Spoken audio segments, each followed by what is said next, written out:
ओं नमो भगवते वासुदेवाय। नारायणं नमस्कृतं नरं चैव नरोत्तमं देवीं सरस्वती व्यासं ततो जयमुदीरयेत्। मूकं करोति वाचालं पङ्गुं लङ्घयते गिरिं यत्कृपातमहं वन्दे परमानन्दमाधवं। निगमकल्पतरुर्गलितं फलं सुखमुखादमृतद्रवसंयुतं पीबत भागवतम रसमालयं मुहुरहु रसिका भुवि भावुकाः। आज आम अति बड़ी जगन्नाथ दासकृत ओडिया भागवत अष्टम स्कंदर 20 अध्याय आरंभ करवा। प्रथमे तार वर्णना आम देखा। बलिर दुई पाद भूमिदान स्वर्ग एवं पृथ्वी में वामनकर देह पूरी जबार असुर मैंने निज भुवन में रही न पारि क्रुद्ध चित्तर बलि को कहले, ए वामन ब्राह्मण नुहे प्रत्यक्ष भगवान ए मायारे भूमिदान मागी तुम संपद हरिला। ए वामन आमर वैरी तेणु वामन रूपी विष्णु को वध करी बलि को विपदर उद्धार करने को स्थिर करी असुरगण से शूल खड्ग धरी भयंकर शब्द करी से धाइले। देवता मैंने यह देखी अस्त्र शस्त्र धरी तथा शंखध्वनि करी युद्ध में मातिगले एवं युद्ध में असुर बलर विनाश देखी बलि दुखित है एवं असुर मान को विष्णु माया विषय बुझाई युद्ध न करने को असुर मान को परामर्श देला। बलिर वचन रक्षा करी जय पराजय कथा न भावी असुर माने क्रुद्ध होई से जय काल मिलिबे बोली कही रसातल प्रवेश कले एवं विष्णुंकर आदेश गरुड़ बलि को वरुण पाशरे बंधन कला एवं चतुर्दिगरे हाहाकार नाद शुणागला। वामन रूप तेज देखी बुझिले हर ब्रह्मा आखि ब्रह्मा मरीचि मुनि गणे मिलिले वामन चरणे सनक आदि ऋषि गणे न मिले वामन चरणे पुराण इतिहास वेद तर्क संहिता उपवेद जम नियम बेनी पासे सर्वे मिलिले महात्रासे अपर जोगी सिद्ध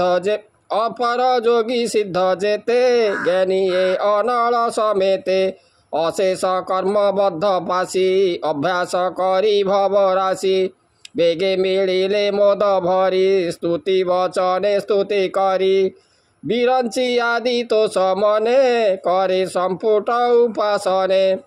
वामन पाद तले जाई तक्षणे ब्रह्म ज्ञान पाई जे विष्णुराभि पद्मजात जाहारे सजिला जगत आनंदे कमंडल भरी सूचि पवित्र गंगाबारी मंत्र उच्चारी हस्ते घेनी जेनी भुवन पाविनी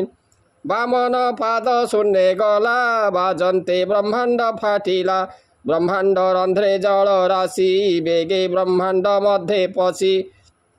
विष्णुर पाद पखाड़िला ब्रह्मार भुवने मिलिला से जल कमंडलु घेनी विष्णु समीपे पद्मजोनि संगरे घेनी देवगण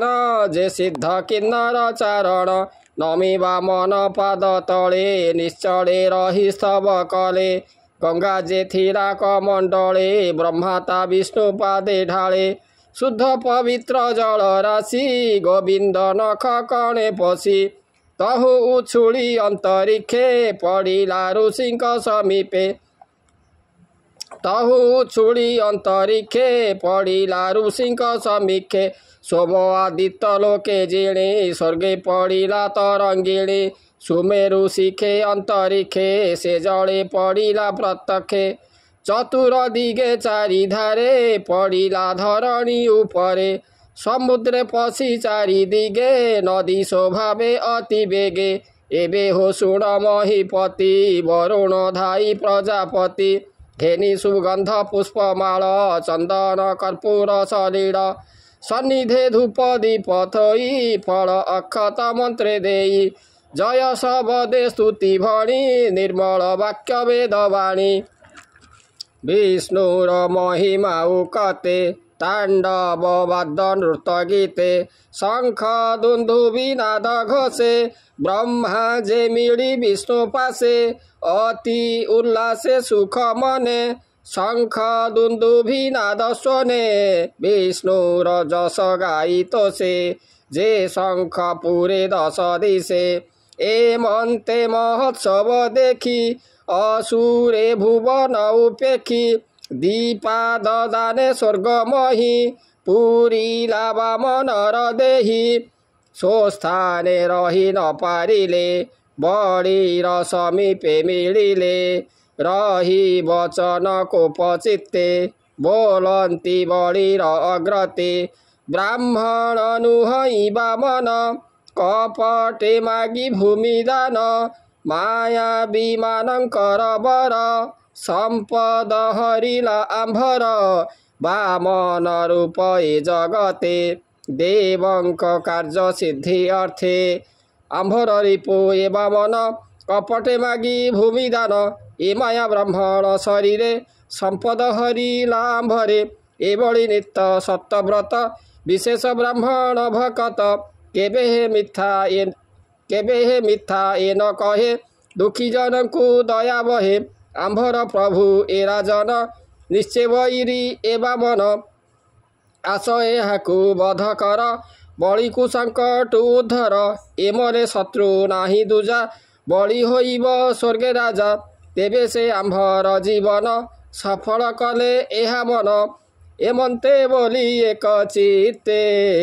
असुरे धाइले तुरीते सुड खड्ग हस्ते धरी धाइले घोर नद करी सबदे भुवन कंपिला सिंधुकी उछुली पड़िला ताहांकु देखि विष्णु गणे तखणे बाहरिले रणे मिलिले करे शस्त्र धरी शंख शबद मोद भरी नंद सुनंद जय आदि विजय सुबल सुबुद्धि बल कुमुद कुमुदाक्ष विश्वकेशन आदि वत्स विनता सुत जे जयंत सुबाहु पिंगल मुद्रित सात्विक पुष्प दंत वीर श्रीदेव वसु मनोहर दश सहस्र हस्तिबल स्वभावे तेज अनर्गल बेगे धाइले घोर रणे कुंजर जेन्हे पद्म बने असुर बल नाश देखी बळी होइला मने दुखी गुरु वचन मने स्मरी बोइला जन जन करी हे विप्रचित हे प्रहेति हे विप्रचित हे प्रहेति हे राहु तारक सुमति मोर वचन चित्ते धर केबे हे समरण कर आंभर नुहे जस काल ईश्वर काया अंतराल जे प्रभु बळे बलवंता प्राणी दुख सुख दाता से जे अशेष माया धर संसार जार खेल घर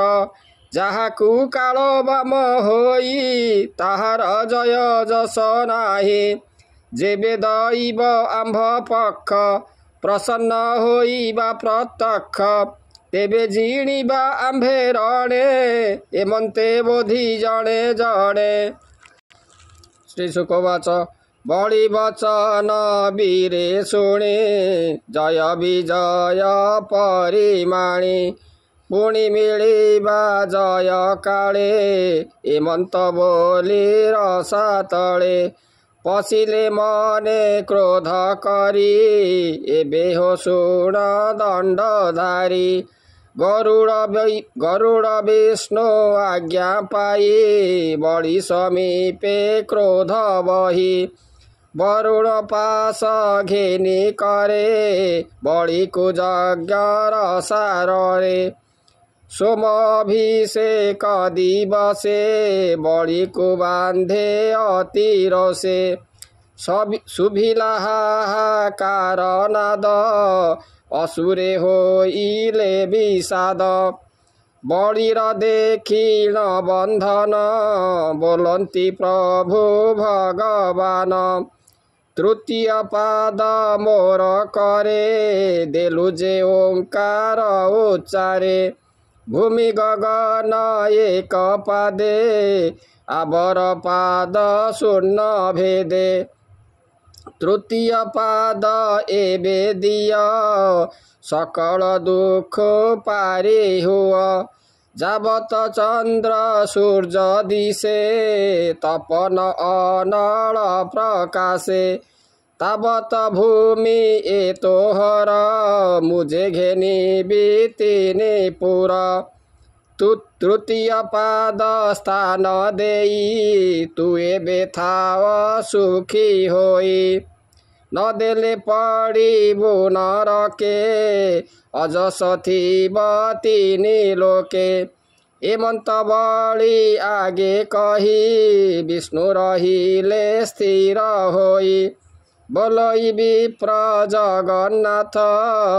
सुजन हिते भागवत। सुजन एणे मन दिया जेणे खंडीब माया मोह। इति श्रीमद्भागवते महापुराणे परमहंसां संहितायां वैयासिकां अष्टम स्कंदे बलिबंधने नाम 20 अध्याय। ओम नमो भगवते वासुदेवाय।